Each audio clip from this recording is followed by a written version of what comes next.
자, 우리 그러면 그 얘기 한번 해볼까요? 정책 하나 발표된 거 있잖아요. 88 공급대책. 자, 제가 여러분께 질문 하나 드릴게요. 88 공급대책이 우리 공인중개사 실무하고 깊은 연관이 있다. 1번 있다. 2번 없다. 우리 공인중개사 실무하고 깊은 연관이 있다. 가 1번이고 아니다. 이거는 부동산 시장에는 큰 영향을 미칠 수 있지만 우리 공인중개사들이 활동하는 뭐 중개 업무나 중개 시장 이쪽에는 뭐 별 직접적으로 연관이 없는 것이다. 2번. 한번 여러분들 생각을 해서 선택을 한번 해보시죠. 안 적으시는 분이 계신데 그냥 즉흥적으로 여러분들 딱 눌러보세요. 1번, 2번.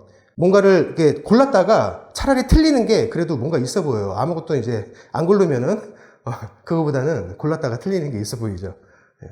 우리가 이제 부동산 공급 정책이 중간중간 나오는데 이번 달에도 2개인가 3개인가 나왔잖아요. 뭐 짤막한 거 해가지고 한 3가지 나왔는데 이 정책들을 좀 잘 볼 필요가 있어요. 왜 그러냐면 일단 우리가 부동산 최일선에 있는 사람들이다 보니까 예의주시하고 있어야 되는 그런 것들도 있지만 중간중간 보다 보면은 이 공급 정책 안에 우리가 해야 될 일들이 숨어 있는 경우가 있어요. 돈을 벌 것들. 이번 88 공급 정책에도 공급 대책에도 숨어 있죠. 자, 88 공급 대책이 뭐죠? 이거잖아요. 말 그대로 공급 정책이잖아요. 2가지에 대해서. 첫 번째가 아파트를 어마무시하게 공급해 줄게. 그러니까 지금 패닉 방향하지 말고 좀 참아. 잠깐만 좀 참아줘. 아파트는 만드는데 시간이 좀 걸리는데 어쨌든 조금만 기다려주면 우리가 정부에서 어마어마하게 아파트를 공급을 해줄 테니까 조금만 참자. 뭐 요게 아파트에 대한 게 첫 번째고, 두 번째는 빌라 시장 활성화가 있었죠.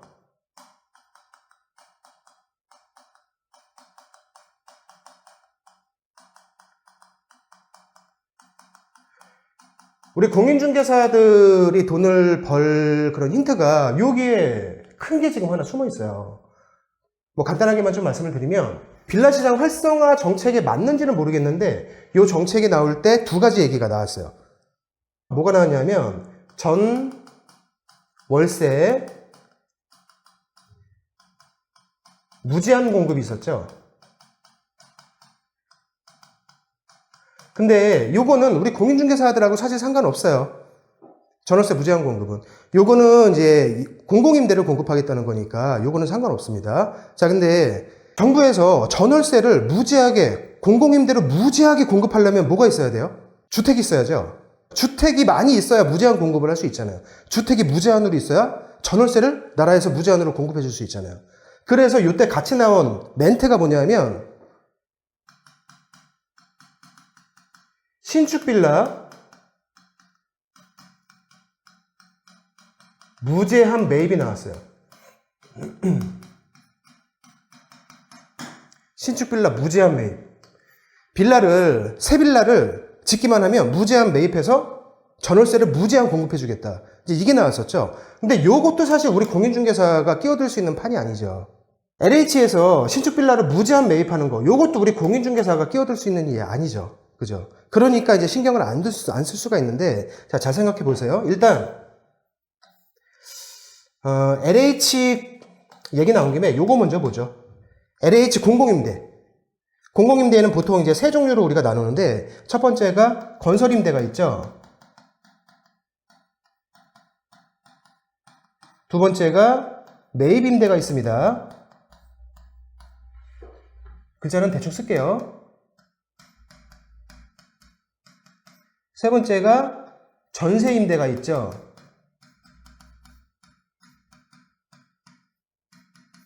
요거 우리 공인중개사들 하고 계시나요? 특히 그 로드에 계신 분들.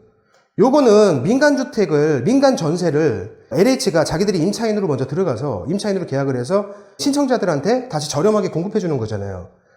그죠? 그러니까 요거는 우리 공인중개사들 영역인데 사실 요거 2개는 공인중개사들 영역은 아니에요. 건설임대는 뭐냐면 이제 LH에서 직접 짓는 거. LH가 뭐 건물 잘 짓잖아요. 직접 짓는 거. 그런데 LH가 공공임대를 자기들이 직접 짓는다 그러면 좀 아파트 같은 그런 큰 것들을 짓죠. 빌라 같은 작은 거를 잘 안 짓죠.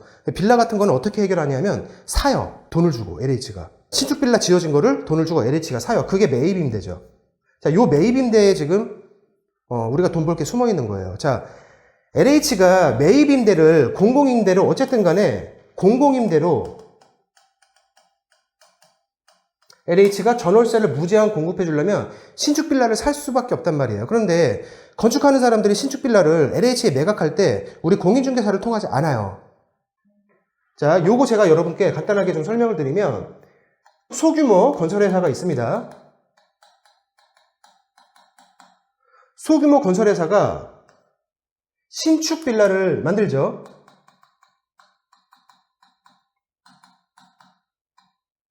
그러면 요거를 LH에서 매입을 하는 거예요.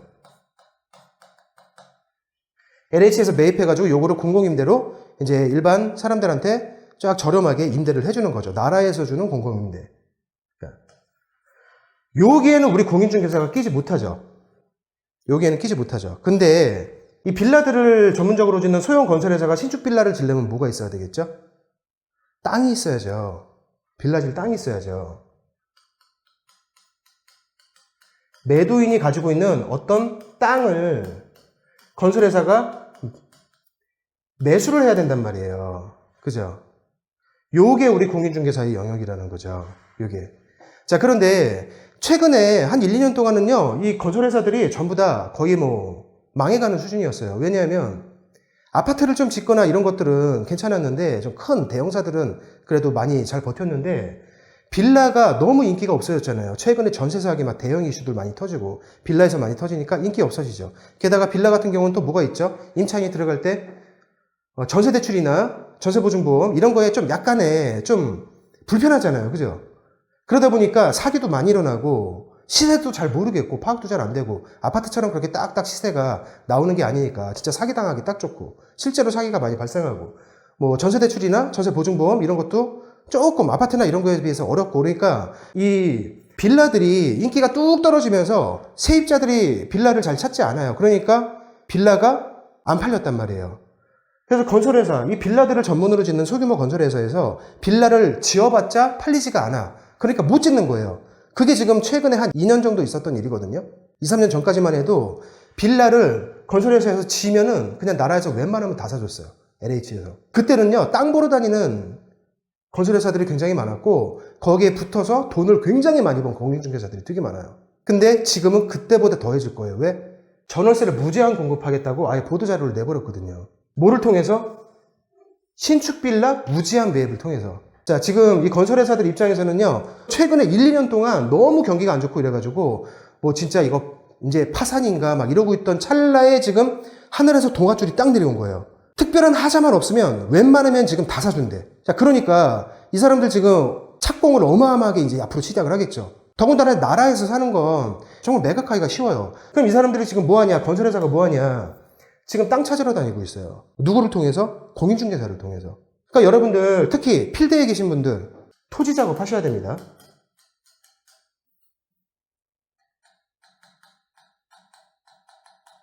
토지 작업하셔야 돼요. 근데 여기서 제가 말씀드리는 토지는 저기 이제 지방에 있는 시골에 있는 뭐 전, 밭, 임야 뭐 이런 거 말하는 게 아니라는 건 다들 알고 계시죠? 신축 빌라를 지을 수 있는 거 조건이 딱 있어요. 첫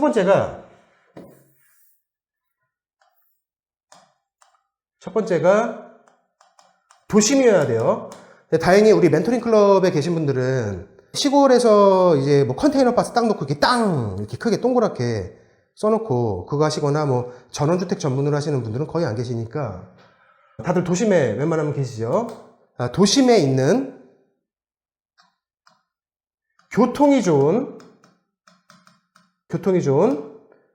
어떤 빌라? 신축? 아니죠. 구옥이죠. 왜? 신축을 해야 되니까 부시고 새로 지을 수 있는 구옥들을 지금 엄청나게 찾아다니기 시작했단 말이에요. 그래서 요걸 구하셔야 되는데 이거 전부 다 여러분들 엔드입니다. 이 세 가지 조건, 도심에서 교통이 괜찮은 부시고 새로 지을 수 있는 구옥, 요거 여러분들이 매물 확보를 어마어마하게 하셔야 돼요. 그래서 이거를 광고를 내야죠. 어디에? 네이버 부동산, 디스코, 밸류맵 이런 데다 여러분들 광고를 내셔야죠. 누구 보라고? 이 사람들 보라고. 지금요, 실제로 이 사람들 현장에서 엄청나게 돌아다니고 있습니다. 이제 시작했어요. 한 1, 2년 동안 빌라를 못 짓다가 거의 뭐 이제 회사 망하고 있었는데 웬만하면 무제한 매입이기 때문에 웬만하면 그냥 특별한 하자만 없으면 짓기만 하면 지금 다 사줄게. 지금 이런 상황이 지금 돼버렸거든요. 그러니까 여러분들 이거 작업을 좀 하셔야지 되고 요거 세 가지 조건을 모두 다 갖고 있는 거. 예를 하나 말씀드리면 제가 지금 이제 국가기관을 하나 지금 옮기는 일을 하고 있어요. 그것 때문에 지금 신축을 할 수 있는 자리를 알아보고 있었는데, 요 정책이 지금 8월 8일 날 나왔죠. 요 직전에 강남에 215억 하던 9억이 있었습니다. 철거하고 재건축하기 딱 좋은 9억이 있었어요. 이게 지금 금액이 얼마로 올라갔냐면 240억으로 올라갔어요. 물론 이거는 좀 극단적인 얘기는 해요. 아주 극단적인 얘기는 했는데, 뭐 이렇게까지 주인이 호가를 215억을 불렀다가 지금 갑자기 3주 정도밖에 안 됐는데 240억으로 지금 호가를 올렸다라는 거는 사실 좀 극단적인 얘기는 한데, 이런 물건들도 있습니다. 이 주인은 왜 호가를 올렸을까요? 자기가 신축을 할 수 있는 괜찮은 부동산을 갖고 있고 이걸 알아보러 다니는 사람들이 이제 막 나타났기 때문에 올리는 거예요. 반대로 말하면 무슨 얘기냐? 신축 빌라를 질 수 있는 요 조건, LH에서 매입을 할 만한 위치에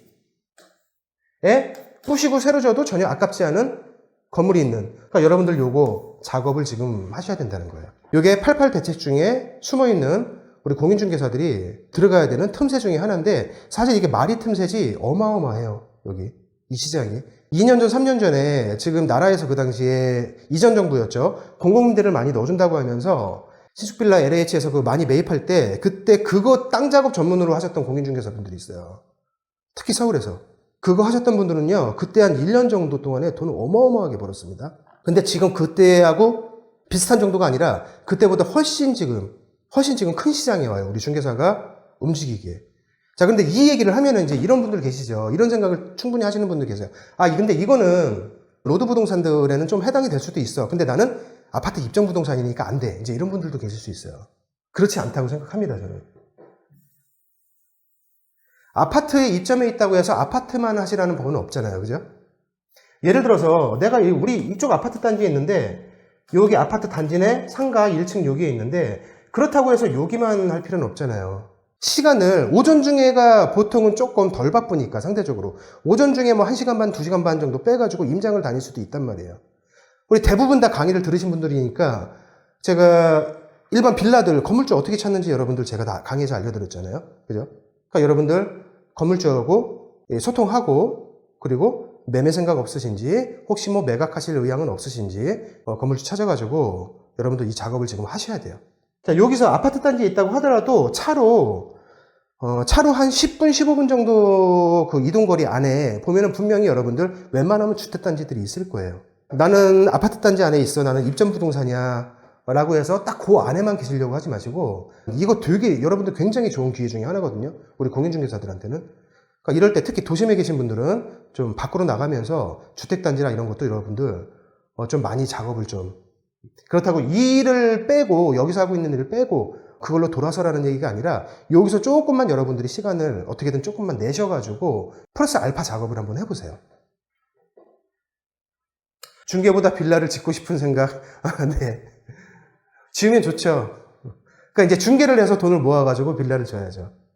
그러니까 여러분들 정책 나오는 거 중간중간 보시면은 우리가 어떻게 움직여야 되겠다라는 그 우리한테 어떤 움직임의 스탠스를 주는, 그 방향을 잡아주는 그런 내용들이 좀 들어있어요. 그러니까 정책들 여러분들 좀 중간중간 나오는 거 있으면 한 번씩 보시면서, 아, 여기서 우리 공인중개사가 취할 거는 뭐가 있을까? 이런 걸 한번 생각해 보시는 게 도움도 되고 또 공부도 되고 여러분들 여러모로 좋습니다.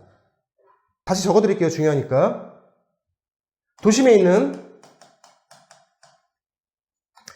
교통이 핵심입니다. 왜? 교통이 나쁘면 LH에서 안 사요. 매입인데 안 합니다. 도심에 있는 교통이 좋은 신축 아니고 구옥. 다 쓰러져 가면 다 쓰러져 갈수록 좋아요. 구옥. 왜? 부셔야 되니까. 신축으로 지려면. 빌라가 LH까지 들어가는 과정, LH가 최종적으로 매입을 하는 과정, 그리고 그 이후에 그 매입한, LH에서 매입한 그거를 가지고 공공임대를 놓는 과정, 거기에는 우리가 절대 개입을 할 수 없지만 맨 초반 작업, LH가 물건을 확보하기 위해서 본인들이 공공임대를 하려고 하는 그 물건을 확보하기 위한 방법이 여러 가지가 있다고 제가 말씀을 드렸는데, 첫 번째가 건설임대, 이거 우리가 개입 못하죠. 그 다음에 아까 말씀드린 게 세 번째가 전세임대, 요건 우리가 개입할 수 있죠. 임대차 계약에서. 매입임대, LH에서 사들여가지고 임대하는 거. 이거를 사들이려면 누구한테 사들이냐? 건축업자한테 사들인다. 건축업자들은 지금 같은 시기에서 발표가 이렇게 나버렸기 때문에 무제한 매입한다. 나라에서. LH에서 무제한 매입해줄게. 많이 줘. 발표가 이렇게 그냥 거창하게 빵 나와버렸기 때문에 지금 땅 찾으러 다닌다. 우리는 그 작업을 해야 되는 겁니다. LH에서 요거 발표 났다고 해서 우리가 LH하고 뭔가 연결할 수 있을까가 아니라 이해되시죠?